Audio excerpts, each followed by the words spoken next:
Arrêtés en territoire d'Aro par les services de sécurité et forces de défense, les 3 criminels transférés à Bunia sont passés aux aveux. La vérité est la carte nangai. Bato tozo boma bango eza bato yo bazo nyoko la biso tozo tolati moteur mabe pona boma bango. Ya muto yambo eza envie alekeli ngambongo. Ko mbongo nangai bandozo nselanga balanga ja mabe ya kuboma ngai aratenga 2 fois na bavol me armée nde pesina kanda ngapena luka bato baboma e. Ndenge ndeko nga utolo ba te asolo to sala makambo. Bosala ka makambo nini to bomaka. Si obomi batu boni depuis obandi makambo. To bomi 13 personnes. 13. Obomaka bana masasi ou bien nini? Na masasi te ka eloko bana. Eloko nini? Machete. Bosala ka ndenge nini? To kata. Bokata nini? To kata ka mutu. Oui, kinga mutu. Tozo kata lokola taba. Muto aza lokola promoteur, eza Patrick azana mais gauche nangawa. C'est lui le chef de file. Ils se sont servis de cette machette pour couper la tête. Les 5 autres, dont un sujet ougandais appréhendé avec 2 armes AK-47 et des munitions, sont poursuivis pour tentative de meurtre et trafic d'explosifs à la frontière congolo-ougandaise, toujours à Aro. Ils ont été présentés vendredi au gouverneur militaire d'Elituri, entouré de plusieurs officiers généraux. Un avertissement pour tous les hors-la-loi qui doivent abandonner leurs activités criminelles à Ituri, a dit le porte-parole des opérations militaires. Les résultats de l'état de siège dans cette province sont de plus en plus probants. Lieutenant Gilles Ngongo appelle la population à renforcer la collaboration avec les forces de l'ordre. Il est donc impérieux à toute la population de la province de l'Ituri de faire confiance aux forces de défense et de sécurité pour faire taire les armes et le bruit de bottes, pour le fait final recherché, la paix au peuple iturien. Notez qu'à l'espace d'une semaine, pendant cette période de l'état de siège décrété par le chef de l'État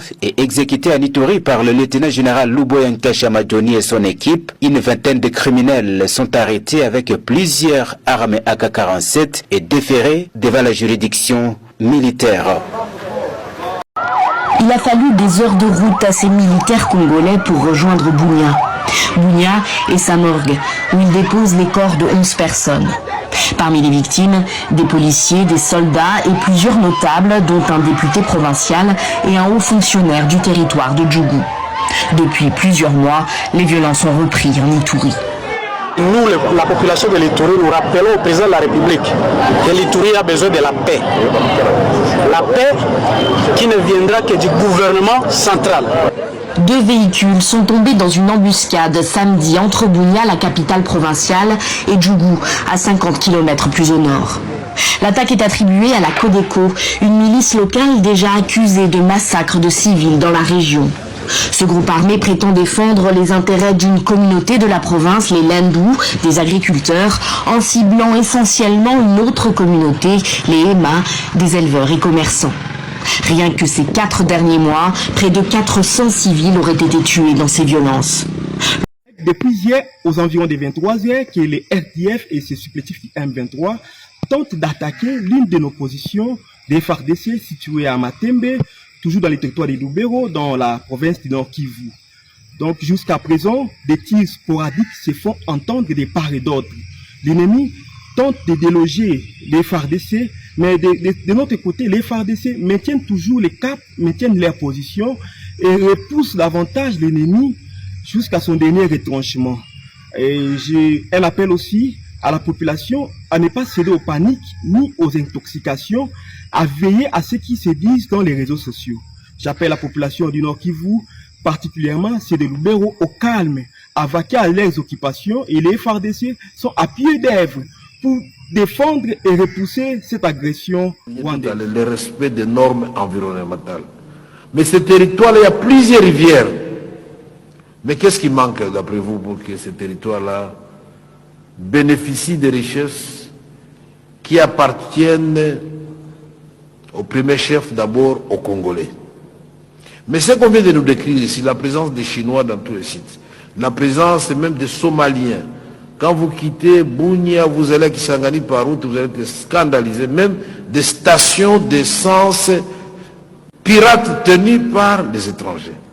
Mais malheureusement, sous la protection des éléments et de la garde républicaine et des forces armées de la République démocratique du Congo et de la police.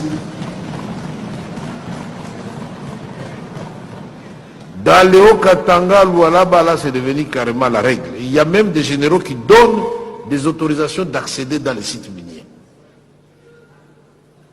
Les entreprises qui collaborent, qui viennent investir ici, en République démocratique du Congo, en règle, après avoir traité leur cuivre ou cobalt,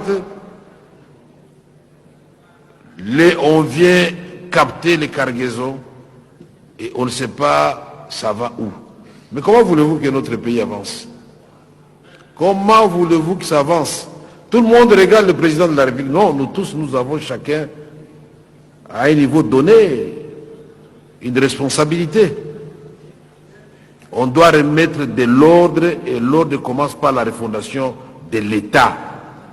Ce n'est pas normal. Monsieur le ministre, nous vous encourageons à retirer les titres à tous ces exploitants illégaux et que la police puisse vous aider, la direction générale des migrations, les forces armées, les gouvernements des provinces puissent vous aider à appliquer vos mesures, que la police des mines revienne dans les zones minières, puisque telle est la loi. Les militaires ne doivent pas être dans les zones minières, c'est la police des mines. Je crois que les députés sont en train de réfléchir, nous réfléchirons ensemble. On a fait les états généraux de la justice, je crois qu'il est temps aussi qu'on passe aux états généraux des mines, puisque ça, nous allons découvrir beaucoup de choses. Malheureusement, parmi nous députés, parmi nous ministres, parmi nous responsables au niveau national, niveau provincial, il y a des propriétaires de carrés miniers, il y a des protecteurs, il y a des protecteurs des illégaux. Ça se trouve là-bas. On les a cités par le ministre des Mines. C'est bon, asseyez-vous, Mouchongo. Asseyez-vous. Asseyez-vous d'abord. Donc ici, il n'est pas question d'épargner qui que ce soit. Si on nous dit que non, ne touchez pas là-bas, mais est-ce que vous pouvez vous taire un instant, monsieur le chef des travaux? Est-ce que vous pouvez vous taire et vous allez parler après? Donc ici, si on vous dit, messieurs les ministres, ne touchez pas là-bas, alors autant ne pas toucher à tout le monde. Et comme ça, nous sommes un Far West où le plus fort va écraser le plus faible. Mais je crois que la volonté du président de la République, effectivement, c'est qu'il veut savoir qui sont ces agents du désordre et mettre fin réellement à ce désordre dans notre pays. Et l'Assemblée nationale va l'y aider. Et donc, après avoir... Regardez autour de vous. Nous partons pour la vallée de l'ombre de la mort, où vous veillerez sur l'homme qui sera à côté de vous, tout comme lui veillera sur vous. Et vous ne vous demanderez pas de quelle couleur il est, ni quel nom il donne à Dieu. On dit que nous quittons les nôtres. Nous partons avec les nôtres, faire ce à quoi nous sommes destinés. Comprenons bien la situation. Nous partons nous battre contre un ennemi aguerri et déterminé.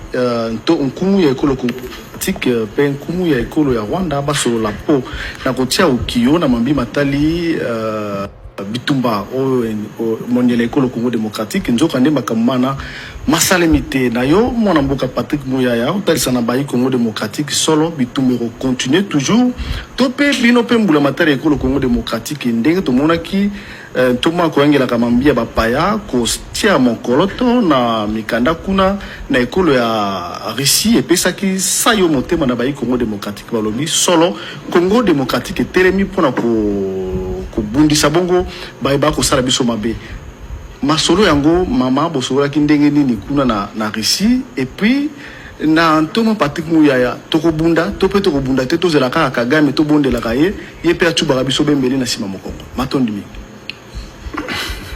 Je commence avec la Russie. Allez-y, s'il vous plaît. Je vais être bref. Question sur la Russie. Donc, ba négociation to zalaki nango na Russie, to signé ba accord na ba russe, ba accord différent pour na kosalisa biso kosala na ba domaine différent. Et à la domaine ya défense, et à la domaine ya économie. En plus, il faut voyer ba que Russie na République démocratique du Congo, to zalaka na ba relation diplomatique. Maintenant, il y a 65 ans. Donc, discussion pe tozalaki nango, ezaki kota là, après 65 ans, tolingi tokende nengenini. Donc, toyokani que, en 2025, tokofanda, RDC na Russie, to kanisa, ba stratégie, pour na kosala, pa coopération na biso, ezala moi, makasi, na ba domaine différent. Y compris défense, mais ba domaine misusu neti agriculture pe. Donc, wana ezalaki, objectif, il y a discussion tozalaki nango na Sochi na Russie et nous tokanisi qu'en 2025 toko continuer ba masolo wana. Jeshi la taifa FARDC, nitapana témoignage kidogo kwa sababu muda ni mfupi, ni mengi ya kusema. Tukimwanza kumsema kwa kidogo tunaweza kuanzia asubuhi tunafika hadi jioni, lakini kwa sababu muda hautupermettre tutasema machache tu ambayo tumemjua aliweza kufanya kwa hii nchi ya Kongo. Mimi nimemfamia Kone Bitogo mwaka wa 1998. Hapo tulikuwa Uvira. Ni jeshi la taifa ambaye alikuwa na esprit patriotisme.